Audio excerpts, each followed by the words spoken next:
আসসালামু আলাইকুম 2.5 মিনিট স্কুলে আপনাদের সবাইকে স্বাগতম। বিসিএস প্রাইমারি সহকারী এবং অন্যান্য সরকারি চাকরি পরীক্ষায় গুরুত্বপূর্ণ ইংলিশ কিছু প্রিপারেশন নিয়ে আলোচনা করব, যেখানে আপনারা ইংলিশ গ্রামারের কিছু গুরুত্বপূর্ণ রুলস পেয়ে যাবেন এবং পরীক্ষায় কমন আসবে। চলুন শুরু করা যাক আমাদের আজকের পর্বটি। Reading is an excellent habit. Here the underlined word is a জিরান্ড।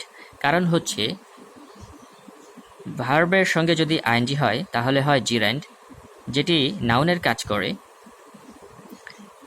এবং অ্যাডজেক্টিভে কাজ করলে তাকে বলা হয় পার্টিসিপলস। যদি ভার্বের আগে টু বসে তাহলে হয় ইনফিনিটিভ। উল্লেখিত শব্দে রিডিং ভার্বের পর সাবজেক্ট হিসেবে ব্যবহৃত হয়েছে, যা নাউন হিসেবে কাজ করছে। Which one of the following word is an examples of a distributive pronoun? এখানে such এবং দ্যাট এটি হচ্ছে ডেমনস্ট্রেটিভ প্রোনাউন এবং আইদার হচ্ছে ডিস্ট্রিবিউটিভ প্রোনাউন। ডিস্ট্রিবিউটিভ প্রোনাউন হচ্ছে যে প্রোনাউন দুই বা ততোধিক ব্যক্তি বা বস্তুর মধ্যে প্রত্যেককে পৃথকভাবে প্রকাশ করে তাকে ডিস্ট্রিবিউটিভ প্রোনাউন বলে, যেমন ইচ, আইদার, নাইদার ইত্যাদি। আর ডেমনস্ট্রেটিভ প্রোনাউন হচ্ছে কোনো ব্যক্তি বা বস্তুকে নির্দেশ করলে তাকে ডেমনস্ট্রেটিভ প্রোনাউন বলে। এবং এনি হচ্ছে ইনডিফিনিট প্রোনাউন। এরকম আরও কিছু ইনডিফিনিট প্রোনাউন হচ্ছে সাম এবং none. Which of the following word is in singular form? এখানে ফর্মুলায় এটা হচ্ছে plural form, agenda plural, oases plural এবং রেডিয়াস হচ্ছে সিঙ্গুলার। ফর্মুলার সিঙ্গুলার এর প্লুরাল হচ্ছে ফর্মুলি, MULA হচ্ছে সিঙ্গুলার, আর এজেন্ডাম হচ্ছে সিঙ্গুলার, এজেন্ডার প্লুরাল হচ্ছে এজেন্ডাম। ওএসিস হচ্ছে সিঙ্গুলার এবং ওএসএস হচ্ছে প্লুরাল, এবং রেডিয়াস হচ্ছে সিঙ্গুলার, এর প্লুরাল হচ্ছে রেডি অথবা রেডিয়ালসিস। Choose the correct sentence. এখানে all of it depends on you, এখানে all, some, A lot of, lots of, most of ইত্যাদি ডিটারমাইনার্স সকল নাউন কাউন্টেবল এবং আনকাউন্টেবল এর পূর্বে বসে। এক্ষেত্রে ভার্বের পূর্ববর্তী নাউনের উপর ভিত্তি করে বসে, যেমন অল বুকস ওয়্যার লস্ট। এখানে যেহেতু বুকস বইগুলো বোঝাচ্ছে তাই এখানে ভার্ব হবে প্লুরাল। তারপর all is well, all that glitters is not gold. আচ্ছা, এখানে অলের পর কেন ইজ হলো এবং অলের পর কেন গ্লিটার্স হলো? এখানে অল দ্বারা এভরিথিং বোঝালে সিঙ্গুলার হবে, ভার্বটি হবে সিঙ্গুলার। আই হোপ আপনারা বুঝতে পেরেছেন। প্রশ্ন 5, a chart was appended to the report. Here appended means joint. বাক্যটি রিপোর্টেড একটি চার্ট যুক্ত হয়েছিল। অ্যাপেন্ডেড অর্থ লেখায় বা ছাপায় সংযুক্ত করা। চেঞ্জ অর্থ হচ্ছে পরিবর্তন করা। রিমুভ অর্থ সরানো বা সরিয়ে নেওয়া। জয়েন হচ্ছে সংযুক্ত করা, আর শর্ট হচ্ছে সংক্ষিপ্ত করা।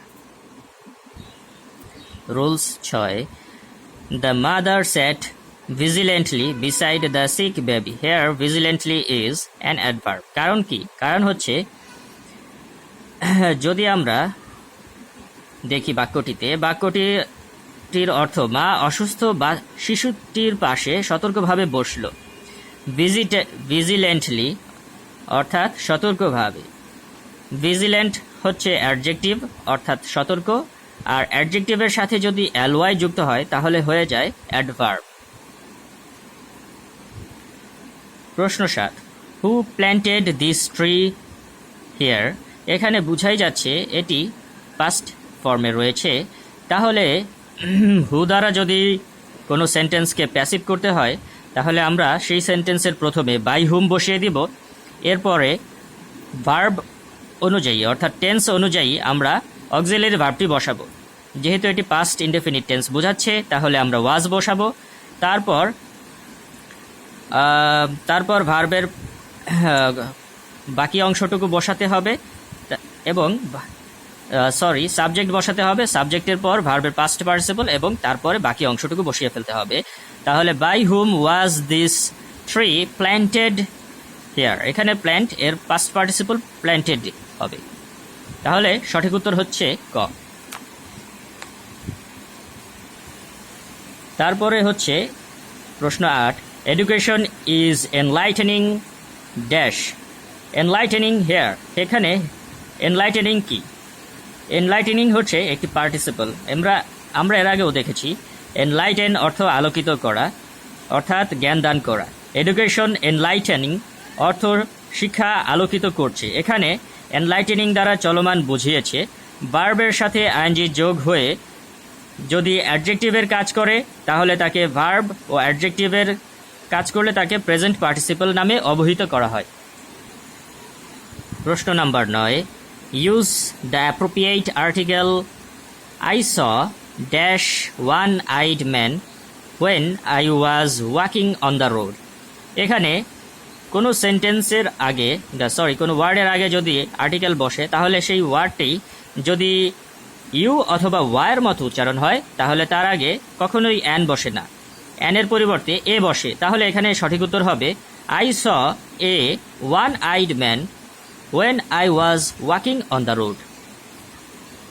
প্রশ্ন 10, হি ওয়ার্কড উইথ অল সিনসিয়ারিটি। এখানে আন্ডারলাইন্ড ওয়ার্ডটি কি? এটি হচ্ছে অ্যাডভার্বিয়াল ফ্রেজ। কারণ হচ্ছে কোনো সেন্টেন্সের এটাকে যদি আমরা কখন, কোথায়, কিভাবে এবং কেন এই চারটি দ্বারা প্রশ্ন করে যদি যেই ফ্রেজ পাবে সেই ফ্রেজটি হচ্ছে অ্যাডভার্বিয়াল ফ্রেজ, অর্থাৎ সেটি ভার্বকে মডিফাই করে। যেমন he worked with all sincerity. এই বাক্যে উইথ অল সিনসিয়ারিটি ফ্রেজটি ওয়ার্ক ভার্বটিকে মডিফাই করেছে। তাছাড়া ওয়ার্ককে কিভাবে প্রশ্ন করলে অ্যান্সার হবে উইথ অল সিনসিয়ারিটি। তাই সঠিক উত্তর হবে অ্যান অ্যাডভার্বিয়াল ফ্রেজ। প্রশ্ন 11, this is the book I lost. এখানে হেয়ার আই লস্ট এটা কি?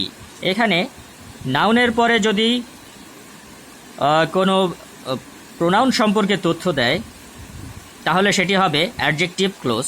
অ্যাডজেক্টিভ ক্লোজের পূর্বে সাধারণত নাউন বা প্রোনাউন থাকে।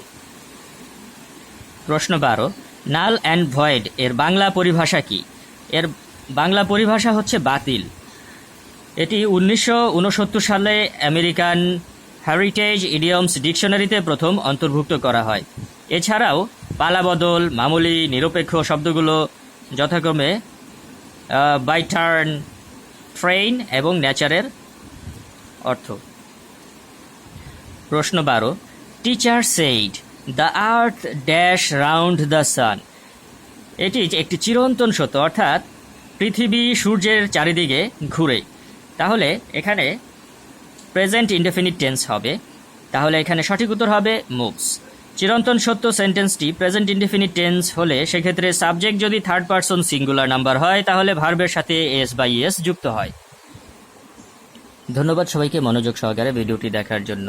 ভিডিওটি যদি ভালো লাগে অবশ্যই লাইক বাটনে ক্লিক করুন এবং সাবস্ক্রাইব করে পাশেই থাকুন এবং জ্ঞানের আলো ছড়িয়ে দিতে শেয়ার করে দিন। দেখা হবে আগামী কোনো ভিডিওতে, আগামী গুরুত্বপূর্ণ কোনো টপিকস নিয়ে। সে পর্যন্ত ভালো থাকুন, সুস্থ থাকুন। আল্লাহ হাফেজ।